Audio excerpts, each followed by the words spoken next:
Aujourd'hui, au détour des livres vous présente La fille de Cali de Céline Dangean, un livre édité aux éditions Presse Pocket.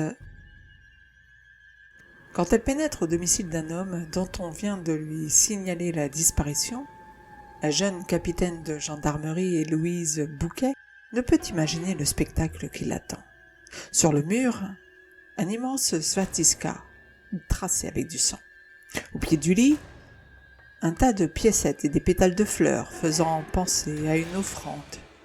Et allongé, le cadavre du disparu, presque intégralement nu, le torse maculé de sang et décapité.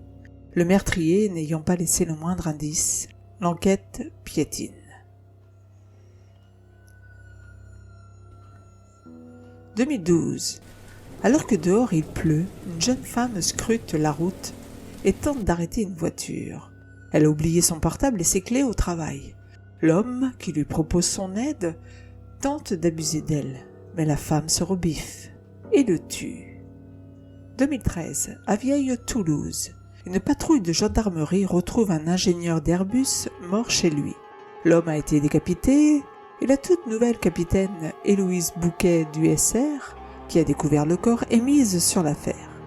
Amanda Kraft, pigiste pour La Voix du Sud, entrevoit un filet sur la mort d'un homme. La SR, la section de recherche, ne donne aucune information. Intriguée, elle décide d'enquêter de son côté car cette affaire pourrait changer sa vie professionnelle. Danny Chang enquête à la demande de sa cliente sur le décès de son père qui a eu lieu en 2012 et que les assurances ont classé comme suicide. L'homme a été retrouvé dans un étang à bord de sa voiture. Ces trois protagonistes vont remonter sans le savoir, chacun à leur manière, le fil de l'histoire de la fille de Cali, tueuse en série. Ce thriller est une véritable claque. Céline Dangean nous tient en haleine du début à la fin avec ce roman qu'elle a construit sur plusieurs niveaux. Le lecteur suit en effet l'enquête sous 3 angles différents.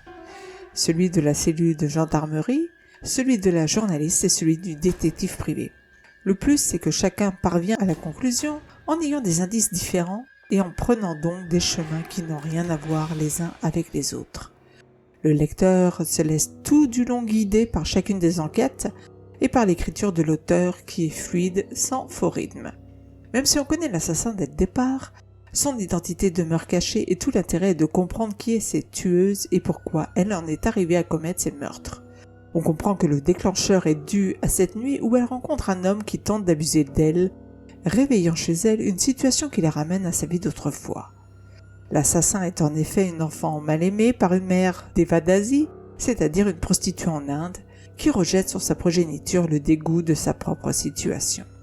Petit à petit, entre 2 pans d'enquête et de meurtre, Céline Dangean nous expose l'histoire de la tueuse, petite fille en Inde qui trouve refuge dans son amour pour la déesse Kali, qui lui sert alors de substitut maternel. Une mère après laquelle l'enfant, puis l'adolescente et enfin l'adulte continuera de courir, nourrissant sa pathologie, ses névroses, sa jalousie, qui la conduira finalement à commettre des meurtres. C'est vraiment bien écrit et comme je l'ai dit, on ne s'ennuie pas une minute. Céline Dangean parvient à nous introduire dans le monde de la tueuse, à nous faire ressentir de l'empathie pour elle, ce qui n'est pas rien. Tout le scénario est finement orchestré et l'auteur n'hésite pas à se servir de multiples chemins pour nous amener à la conclusion où tous les protagonistes principaux vont se retrouver. Journalistes, détectives, gendarmes, devant la fille de Cali. On regrettera cependant une fin trop abrupte, trop rapide, qui nous laisse un tantinet sur notre fin justement. Je mettrai également 2 petits bémols concernant la svastika utilisée par la tueuse. Aucun ne relève sous la plume de Céline Dangean, pas plus les gendarmes que le spécialiste en hindouisme, que celle-ci est inversée par rapport à celle utilisée par les nazis. C'est une faute à mon sens. Autre bémol, le profiler, et c'est un comble, ne note pas que les meurtres du tueur en série se déroulent sur une chronicité mensuelle, ce qui tend à démontrer que son rythme s'accélère et qu'il a donc forcément déjà commis un premier meurtre. 2 choses qui m'ont un peu interpellé donc dans ma lecture au vu des recherches de l'auteur sur l'Inde et le profilage.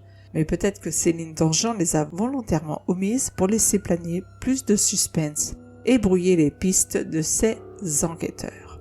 Je noterai également le clin d'œil, du moins je l'ai vu ainsi, au cinéma, à la télé et au monde de la science-fiction avec des noms de personnages comme Bouquet, on pense alors à Michel Bouquet, Améza qui est l'anagramme d'Azéma, ou Garrigue pour le journaliste et écrivain Jean Garrigue, et Ray Bradbury pour l'écrivain du même nom, ou même encore Pradel pour Jacques Pradel.